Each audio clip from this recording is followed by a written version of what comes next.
नमस्ते विद्यार्थियों।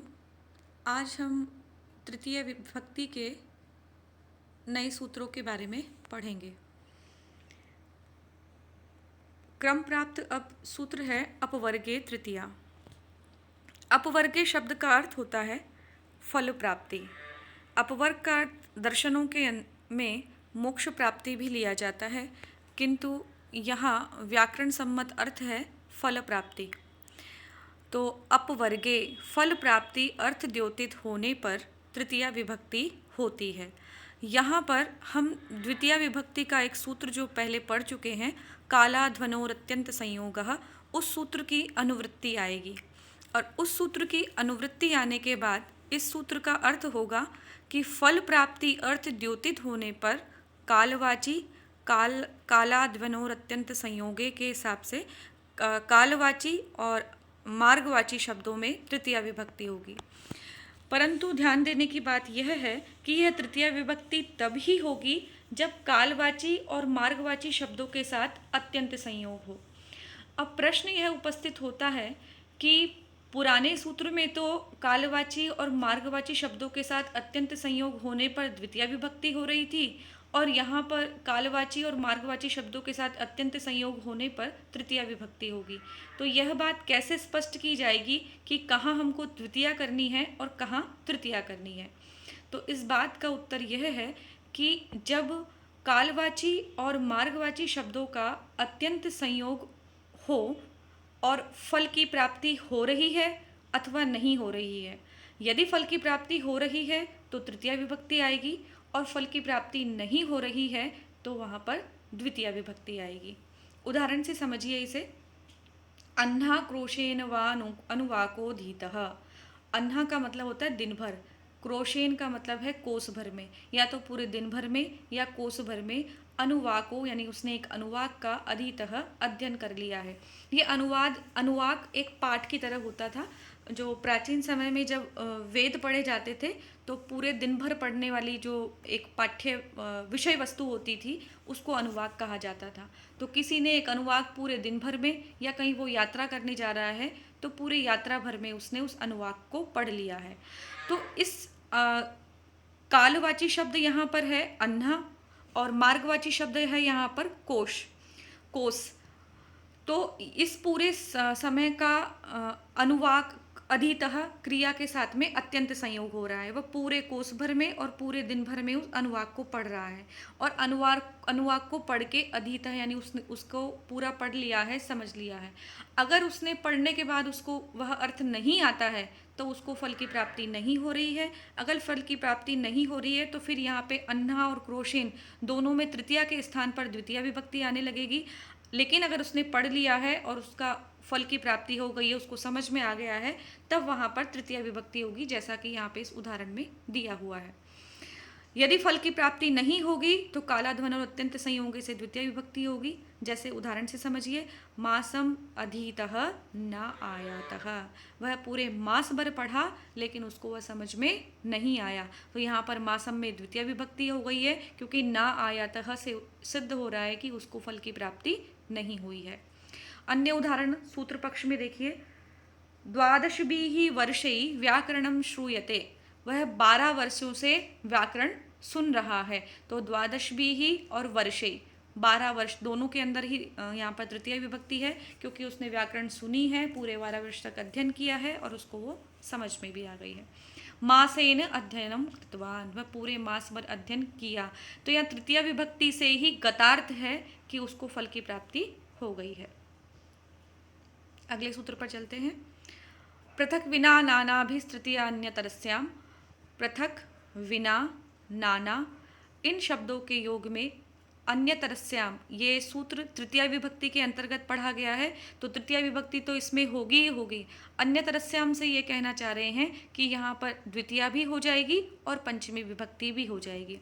अब यह जो सूत्र है ये बिल्कुल उपपद विभक्तियों की तरह ही है, क्योंकि पृथक, विना और नाना ये शब्द जहाँ पर पद के समीप में होंगे तो इन पदों के होने पर इनके साथ आने वाले शब्दों के अंदर द्वितीय विभक्ति और तृतीय विभक्ति और पंचमी तीनों ही विभक्तियाँ होंगी, और तीनों में से कोई भी करने पर एक भी करते हैं आप तो आपका वाक्य गलत नहीं माना जाएगा। उदाहरण से समझिए, पृथक धर्मम पृथक नहीं सुखम, धर्म से अलग होकर कोई सुख नहीं है। यहाँ धर्म में द्वितीय विभक्ति है।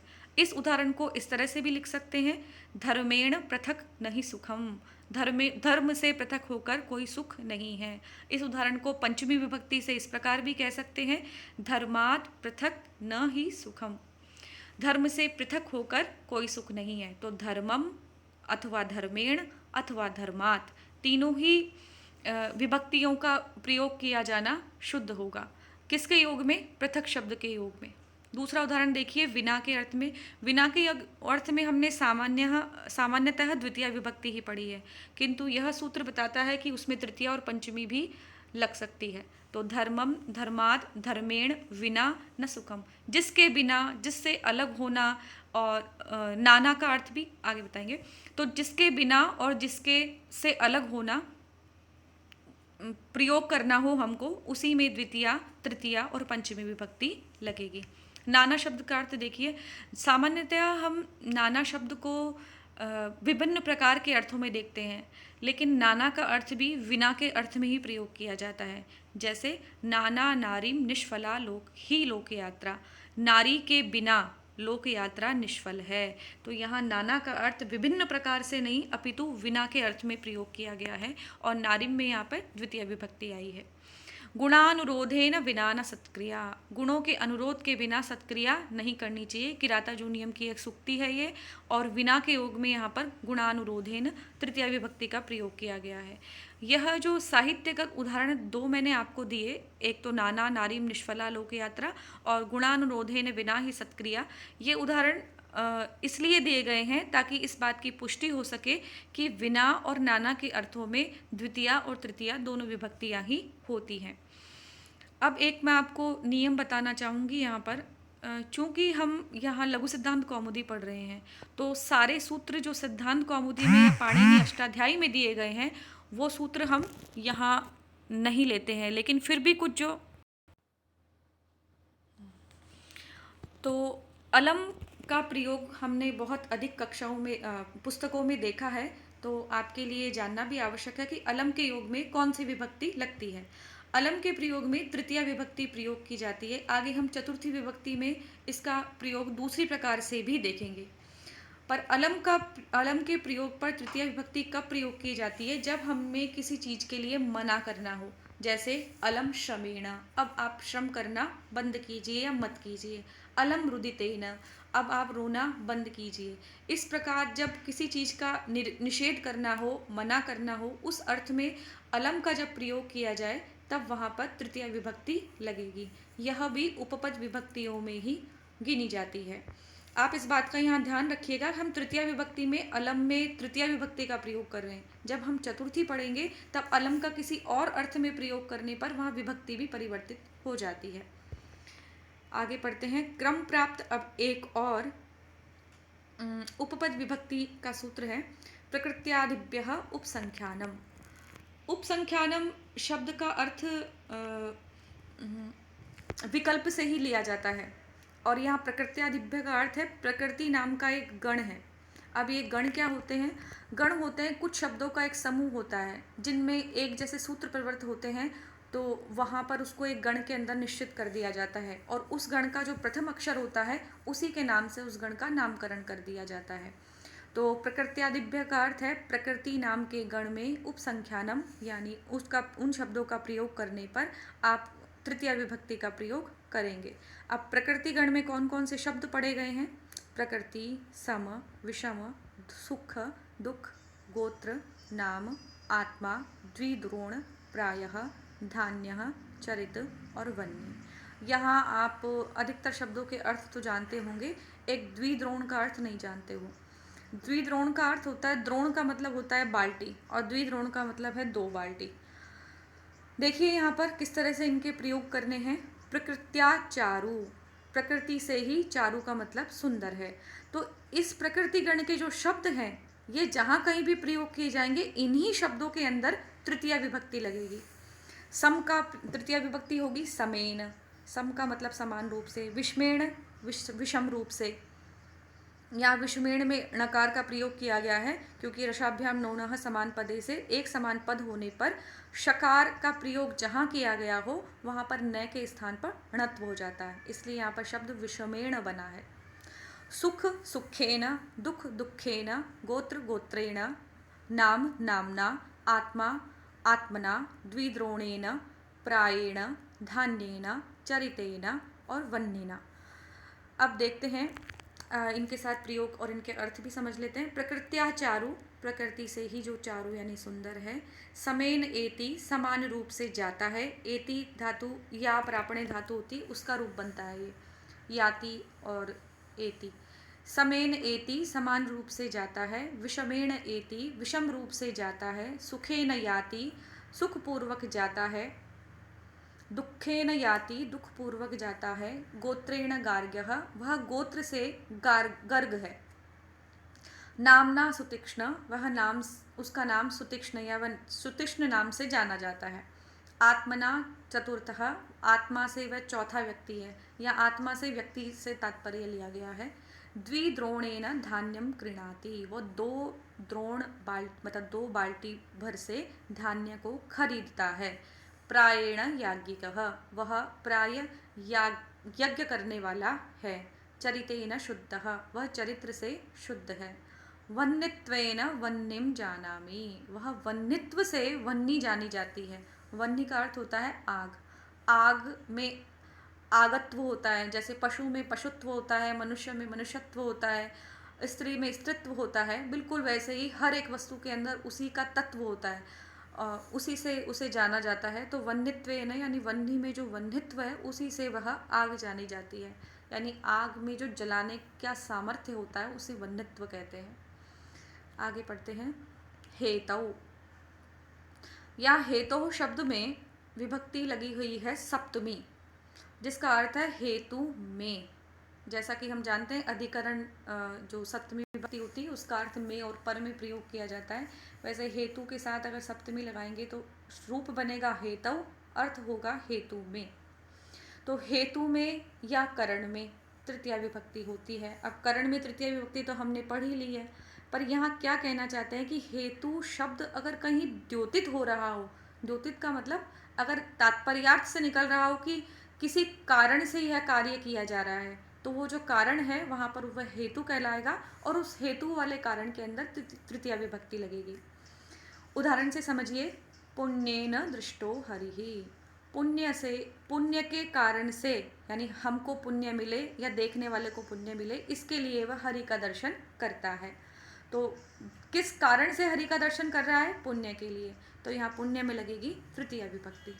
पुत्रेण हर्षः, पुत्र से हर्ष को प्राप्त होता है। कन्यया शोकः, कन्या की उत्पत्ति से उसको शोक हो रहा है। यहाँ इन दोनों उदाहरणों से हम यह भी समझ सकते हैं कि प्राचीन काल से ही पुत्र जन्म पर शोक, क्षमा कीजिएगा, पुत्र जन्म पर हर्ष और कन्या जन्म पर शोक प्रकट किया जाता था। और पाणिनि ने इन उदाहरणों को लेकर भी तात्कालिक सामाजिक व्यवस्था के बारे में हमको बताया है। दंडेन घटः, दंड से घट दिखाई देता है, यानी घट के बनने का कारण क्या है? दंड। जब तक डंडा नहीं घूमता है तब तक घट की बनने की प्रक्रिया नहीं होती है। धनेन कुलम, कुल का कारण क्या है? धन है। इस प्रकार से जो जो कारण होंगे उन कारणों में तृतीया विभक्ति लगेगी। हमने साधकतमम करणम सूत्र पढ़ा है, तो करण की परिभाषा में भी यही आता है, जो क्रिया को संपन्न करने का सबसे उत्कृष्ट कारक होता है वही उपकारक कारक करण कहलाता है।